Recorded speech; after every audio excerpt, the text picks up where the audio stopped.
great to have you. So what's it like looking at the documentary and looking back on these few years of your life and what you've been through? That people ask me that all the time. It was a little while ago.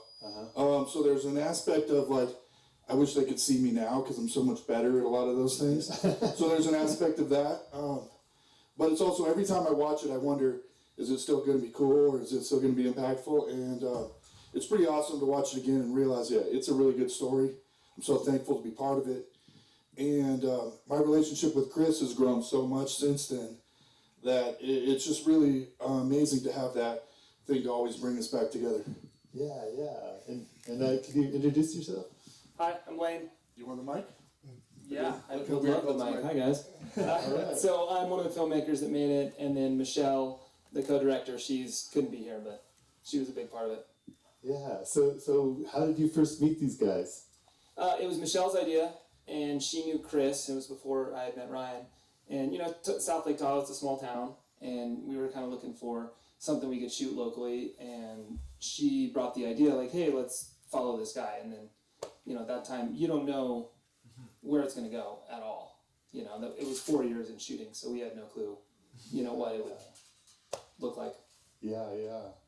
Well, I guess maybe can you just tell us what it was like? I mean, how that fight ended was so unexpected, and just like what were you feeling? Yeah, so like I said, I like to joke that it was rigged because it was so perfect. I always like to use the matches as a metaphor for the kids or the fighters that I'm coaching. And it's incredible that fight is a metaphor for the whole story. And so even now when I watch it, that last thing like almost makes me cry. And the first time I watched it, like after I had processed it, I just sat and cried for like an hour. Like, gosh dang, this is amazing that this guy did it, So, watching that fight, the one thing is, though, I'm his wrestling coach, and his wrestling in that fight was awful. So I'm almost like, I don't want this to be the advertisement for my skills as a wrestling coach because he got worked in the wrestling department the whole time. So I also have that in my head all the time, and I give him trash about it every time I see him. That's funny. Questions from the audience? Where is Chris now as far as MMA? Is he competing still, or? Yeah, so right now, actually, he's training in Guam, which just got hit by a typhoon. So actually, he's cleaning up mess in Guam. I just talked to him a little while ago. He's training in Guam. He got a really good opportunity. There's high-level, Olympic-level judo guys that train in Guam. There's a large military base, so there's a huge number of men in that age range that he can train with. And so he's living in Guam. You can live pretty affordably there also. So he's training, and he wants to come back and maybe at least have one more fight. But like with the documentary and other things, there's other opportunities opening. So, maybe there's going to be a point soon where he realizes he doesn't have to get punched in the head to make an impact. But right now he's training pretty hard for it, and he's doing great. Yeah, I wanted to ask you, so you're an amazing wrestling coach, but you're also like a mental coach, right? Yeah? Can you just like, for all of us here, for me anyway, I was like, how do you get started getting just really changing your perspective on pursuing your goals and moving forward in life? Yeah, so fortunately for me, when I was 18 is when 17, 18 is when the bone tumors I had in my leg appeared, and once we started realizing, and there was a lot of scary doctor appointments and all that stuff, and like I work with high school kids. At that age, a high school boy feels invincible. Yeah. So I was at that age, and I realized that I wasn't invincible, and it's something you don't learn usually until 10 or 20 years later. I learned it right then, and so I was instantly blessed with another mindset. And then I also met a kid who had a very similar thing to me when I was in the hospital, and a few months after meeting him, he didn't make it.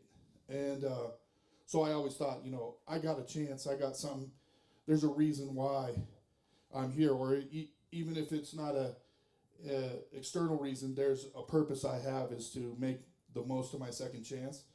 And so then, when I woke up in the hospital, they amputated my leg and they were able to get rid of the problem. And so I felt so free, and I realized this is my second chance. This is my freebie kind of thing. And so it taught me to just kind of go for it. And every time I've ever gone for it hard, the rewards have been big. And so I just wanted to share that because it's such a happy and free way to live, you know what I mean? So it just came from, at first, almost me selfishly working hard towards my own goals, and then realizing how great that feels, and realizing that, maybe my second purpose was not just for me, but was to show other people. And then when I go to the gym and I have one leg, everybody's motivated by it. And then I started realizing I was coaching wrestling, everybody was extra motivated because I'm doing it despite a visual encumbrance. And eventually it banged me on the head enough times to realize, I have a chance to impact a lot of people. It's a gift. I might as well share the gift. Nice. Thank you. Any other questions? Go ahead. Did you get your girls wrestling team going?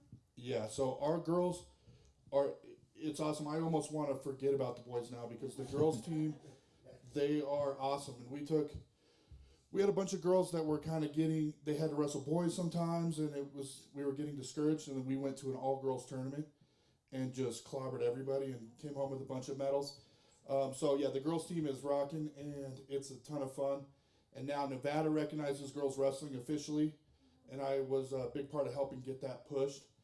The girls program is going good. This year at the middle school team, there was 2 practices where we had exactly 50 girls and exactly 50 boys, and we were almost 50-50 every day this year.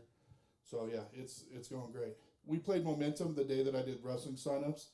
That helped me get a lot of the girl wrestlers because they saw girl wrestlers on in the NPR. Yeah. Anyone else? Go ahead. I'm just curious, when you start a project like this, a documentary following people out, how long do you anticipate it's going to run? How long? Because you said it was 4 years. I mean, how what goes on in your mind when you're starting a project like this? Yeah, so I'm an optimist, so I look at every project, whether it's filmmaking or something else, I'm like, it'll take me 3 months, or whatever. And so with this, we really had no clue. We were like, I don't know, maybe a year or two, we'll follow Chris and kind of see what happens. And then, as you saw, it's like, pandemic breaks out in the middle of it, and you're like, well, I guess we'll just wait, And so I don't have a good answer. We just kind of... But you've done these before, I guess. Yeah, and I do a lot of commercial work, too. That pays the bills. I don't know.